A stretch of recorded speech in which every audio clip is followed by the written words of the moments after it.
महाराष्ट्र नवनिर्माण सेनेच्या पर्यावरण विभागाकडनं अनधिकृत जे कबूतरखाने आहेत त्यांच्या विरोधात एक विशेष मोहीम जी आहे ती छेडण्यात आलेली आहे। या सगळ्या संदर्भात बोलण्याकरता आपल्यासोबत महाराष्ट्र नवनिर्माण सेनेचे पर्यावरण विभागाचे अध्यक्ष जय शृंगारपुरे आहेत। जय शृंगारपुरे जी, तुम्ही अनधिकृत कबूतरखान्यांचा विषय मुंबईमध्ये काढलेला आहे।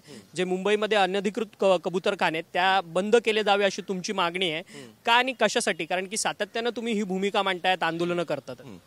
हे बघा की लोकांमध्ये एक गोष्टीची अवेअरनेस नाही आहे अजूनपर्यंत की आपल्याला जो श्वासाचा प्रॉब्लेम होतोय तो कशासाठी होतोय, किंवा लोकांना जो मोठा आजार जो होतोय, फायब्रोसिस होतोय, तो कशासाठी होतोय आणि कशामुळे होतोय, ती अवेअरनेस अजूनपर्यंत लोकांमध्ये नाही आहे आणि ती अवेअरनेस लोकांमध्ये आणण्याचा प्रयत्न आम्ही करतोय। एक दुसरी गोष्ट, ह्याचा जो प्रकार तो फायब्रोसिस किंवा जे श्वसनाचे आजार का होत आहेत ते कबुतरांमुळे होत आहेत। ओके, आपल्या शहरांमध्ये जे आहे कबुतरांचं प्रमाण वाढलं आहे हे सगळ्यांना माहिती आहे। कावळे आणि कबूतरच दिसतात, बाकी कुठले पक्षी आपल्याला दिसतात का? चिमण्या, तुमचे पोपट वगैरे कुठलेही दुसरे पक्षी आपल्याला दिसत नाही का? दिसत नाही कारण की आपण जे आहे ह्यांना फ्रीचं जेवण देतोय कुठेतरी, ठीक आहे, ते तिकडे जाऊन त्यांचं फीडिंग करतायत आणि त्यानंतर ते आजूबाजूला घरटी बनवतात आणि तिथे राहत आहेत। जिथे राहत आहेत तिकडे त्यांची विष्ठा पसरवत आहेत, ते जिथे राहत आहेत त्यांचे पंख जे आहेत त्या पंखांमुळे जो आहे श्वसनाचा आजार वाढला आहे, त्यांच्या विष्ठेमुळे वेगळे आजार होत आहेत। तर एकूण या गोष्टीमुळे आम्ही हेच बोलतोय महानगरपालिकेला की जेवढे अधिकृत किंवा अनधिकृत तर नसलेच पाहिजे, पण अधिकृत जेवढे आहेत तुम्ही तिकडे ते बंद करा आणि लोकांना जे फीडिंग करतायत ते बंद करा तुम्ही त्या गोष्टीचं।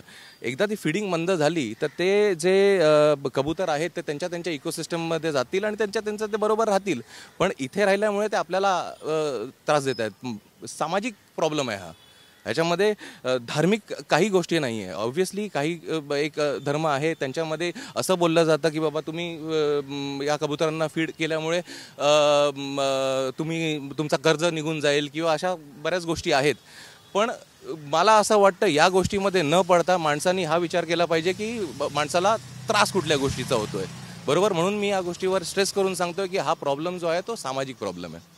पण महापालिकेकडनं, घनकचरा विभागाकडनं आता तरतुदी काही केलेल्या आहेत नियमावलींमध्ये की आता सार्वजनिक ठिकाणी जर तुम्ही गाय, कुत्रा, मांजर असेल, कबूतर असेल, जे पाळीव प्राणी आहेत, त्यांना जर खाऊ घातलं तर त्यांच्यावरती म्हणजे त्याचा नाहक त्रास जर सामान्य नागरिकांना झाला तर 500 रुपये दंड आकारण्यात येणार।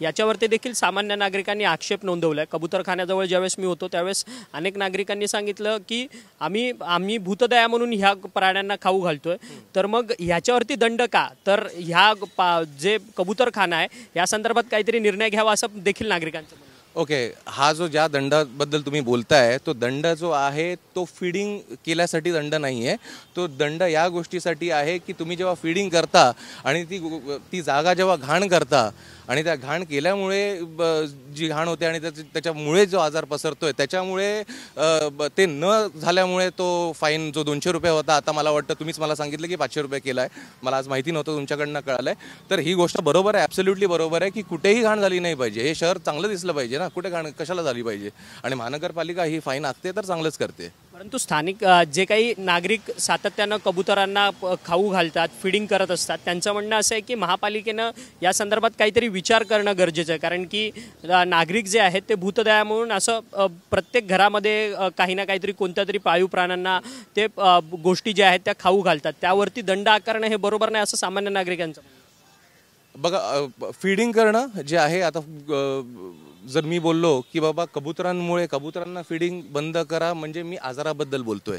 ओके, जर मी कुठल्या श्वानाबद्दल किंवा कुठल्या कुत्रे असतील किंवा मांजरी असतील आणि त्यांना फीडिंग तुम्ही करत असाल, ठीक आहे, त्या मांजरींमुळे किंवा त्या कुत्र्यांमुळे तुम्हाला आजार होत नाही आहे, पण तिकडे जे तुम्ही घाण करताय त्याच्यामुळे होतोय आणि तो फाईन त्याच्यामुळे, बाकी कशामुळे नाही आहे। आता एक शेवटचा प्रश्न आहे, दादरच्या त्या सगळ्या कबूतरखान्याच्या संदर्भात तुम्ही एक संपूर्ण मोहीम हाती घेतली आहे, परंतु दादरचा कबूतरखाना हटणार का असा प्रश्न आता निर्माण झालेला आहे। त्या संदर्भात तुम्ही काय अल्टिमेटम, तुमचं पुढचं पाऊल काय असणार आहे पर्यावरण सेनेचं? बघा, नेक्स्ट आमचं पुढचं पाऊल हे आहे की आम्ही एक आंदोलन करणार आहोत। आम्ही जेवढे नागरिक आहेत दादरच्या आजूबाजूचे ज्यांना हा त्रास होतोय, जे लोक आमच्या संपर्कात आहेत, त्यांना सगळ्यांना घेऊन आम्ही एक आंदोलन करणार आहे. आणि आम्ही म्हणजे आपले वॉर्ड ऑफिसर जे नवीन आले आहेत विस्पुते साहेब, त्यांच्याबरोबर बसून आम्ही या गोष्टीबद्दल कसं निवारण करू शकतो या गोष्टीचं त्याच्यावर लक्ष देणार आहे. धन्यवाद, तुम्ही आमच्याशी बातचीत केली. महाराष्ट्र नवनिर्माण सेनेचे पर्यावरण विभागाचे अध्यक्ष होते जय शृंगारपुरे. त्यांचं असं म्हणणं आहे की महापालिकेने जर 200 रुपयाचा दंड जो आहे तो 500 रुपयांवरती केला असेल तर ते कौतुकास्पद आहे. कारण की ज्या पद्धतीने पाळीव प्राण्यांना खाऊ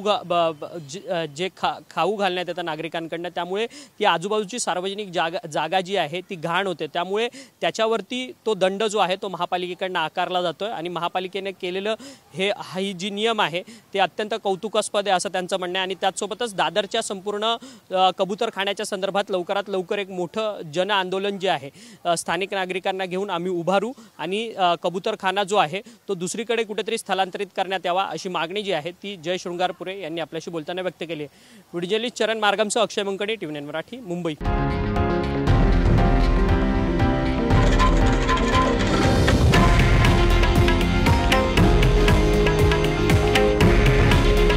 हे आहे देशातील नंबर 1 न्यूज नेटवर्क आणि आपण पाहत आहात TV9 मराठी.